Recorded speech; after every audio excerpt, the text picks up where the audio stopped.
a little bit of the format of this forum is that feel free to speak in whatever language you feel is your prerogative.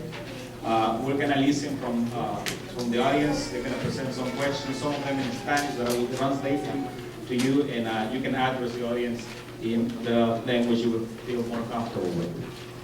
First, you will have 2 minutes of opening remarks. Hopefully you can touch about the issues that we're concerned. As I say, immigration, border security, human rights. And after that, we're going to have the first question, and each of you will have 2 minutes to answer those questions. Do you have any questions so far?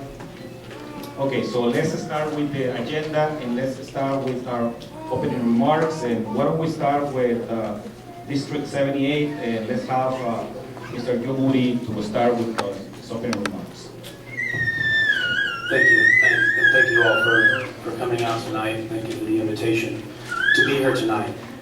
These elections are extremely crucial to our border community, and so it's important to have this conversation, to be here tonight. So I want to thank the Border Network for Human Rights and for all of you for coming out tonight to share some time with us and talk about the issues. I know some of you here in the room, but I'll introduce myself. My name is Joe Moody, and I'm very proud to serve as a state representative in District 78, which is the west side, including Anthony, Westway, Vinton, Canutillo, and also in the northeast part of El Paso. I'm just coming to the end of my very first term in the state legislature, where I was able to work on 2 different committees, the Committee on Criminal Jurisprudence and the Committee on Border and Intergovernmental Affairs. Obviously, the Committee on Border and Intergovernmental Affairs really touched on issues that are important to our community here, as far as job creation, and in my other committee, we worked on issues related to border security, and I was able to pass legislation that really cut to the heart of the matter and looked at new ways to start to end the gang violence in this community and along the border. I was very proud at the end of the session to be named Freshman Legislator of the Year by 2 separate groups at the state level. It has truly been an honor, and it's been an amazing experience to represent the very community and the very neighborhoods that I grew up in, and I look forward to the discussion tonight. Thank you so much for your invitation. Now, let's hear from Mr. Dee Margo. Thank you. It's an honor to be here. I look forward to this. My great-grandmother is from Ciudad Mayera, Mexico. My grandfather, Elias, was born and raised in Rio Grande City, Texas. He never spoke English until he was 18, when he first went to college. And he went to the University of Texas, went to the Galveston Medical School, and left and went to Oklahoma City and became an orthopedic surgeon in Oklahoma City. My father was born there. I was born there. My father was a bit of a nomad. We moved around. We moved every 3 years when I was growing up. In fact, we moved 8 times while I was growing up. I ended up in Huntsville, Alabama in high school and was able to obtain a football scholarship to Vanderbilt University. I would not have been able to go to college had I not had a football scholarship. While there, I met a young lady from El Paso by the name of Adair Wakefield. We married 34 years ago this past August, and I came to El Paso. While I was growing up, I watched my father lose his job twice. And I know what it's like to be in those situations. I'm simply a small businessman in the insurance business here in El Paso.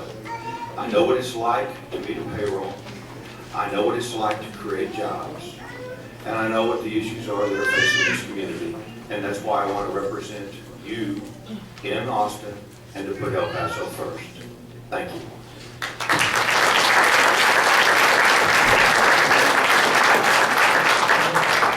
Now, let's go to Senate District 29, Mr. Chavez. Hello, my name is Dan Chavez, and I'd like to first thank all of you for waiting. I was told at 6:10, and I was very punctual. 6:10. I'd like to thank candidates for waiting for me. Representative Moody, thank you very much, and thank you all for holding this forum today. I did not want to miss it for the world, so here I am. Let me tell you about myself. I basically was brought up here. I was born and raised here in El Paso. I went to Riverside High School and was a member of the first graduating class at Riverside High School. Can you hear me? Yes. Okay. I then, after graduating from Riverside High School, found myself in a limb that basically, what am I going to do now? Go work, go to college. Well, the fact was that I didn't have no money to go to college. There was not any funds. My parents basically, being, from South El Paso, not having the kind of jobs that some individuals were lucky enough to have, or did the best they could in bringing me up. I then proceeded to go work in California and earn enough money to go to community college and basically put myself in 2 years of college. I did that and ran out of money again. So I joined the military, served in the U.S. Army infantry for 3 years and 1 year in reserve. Honorable discharge, decorated, was a member of the squadron that basically does the drill team. The drill team, the one that does real pretty stuff. Anyway, but I was an infantry also, so I went to play war a lot. I was a Vietnam era veteran, probably to say. I then came back to El Paso and finished my education and studied at UT El Paso, undergraduate and graduate school in economics under Dr. Timothy Roth. Very fortunate to have had him. He's still here in El Paso and one of the best economists that I've known. Today, I can converse against anyone because of him. So thank you again.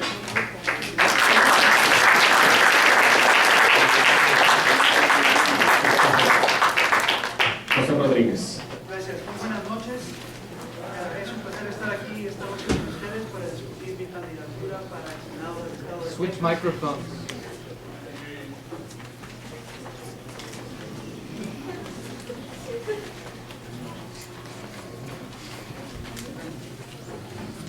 Empezamos de nuevo, ¿no? Buenas noches. Soy José Rodríguez, su candidato para el Senado del Estado de Texas. Es un honor estar aquí presente con ustedes para discutir los temas de seguridad fronteriza, de inmigración y cuestiones de derechos humanos. Como procurador del condado fui privilegiado y con mucho honor en servir a nuestra comunidad en varios diferentes temas, incluyendo los que vamos a discutir esta noche, y eso es lo que quieren que nos enfoquemos. Tengo como 36 años como abogado, ahora este mes de octubre, 22. Va a ser mi aniversario de 36 años licenciado como abogado, y a través de esos años he tenido la oportunidad de trabajar en estos tres temas. Primero con el gobierno federal en Washington, luego como abogado de servicios legales para trabajadores agrícolas, para los campesinos. Muchas cuestiones afectaban a campesinos que eran indocumentados. Y luego, más reciente, como procurador del condado, también tratamos con asuntos, como lo saben ustedes, que impactan a nuestra comunidad en cuestiones de migración. Yo quiero ser su representante en Austin porque hay que luchar para representar los intereses de esta comunidad. Y en cuestiones de migración y derechos humanos, todos sabemos que van a haber una serie de proyectos de ley que se van a introducir que son anti-inmigrantes. Yo quiero estar ahí para luchar en contra de esas leyes, así como lo he hecho durante estos años como su servidor, procurador del condado. Les pido su voto. Muchas gracias.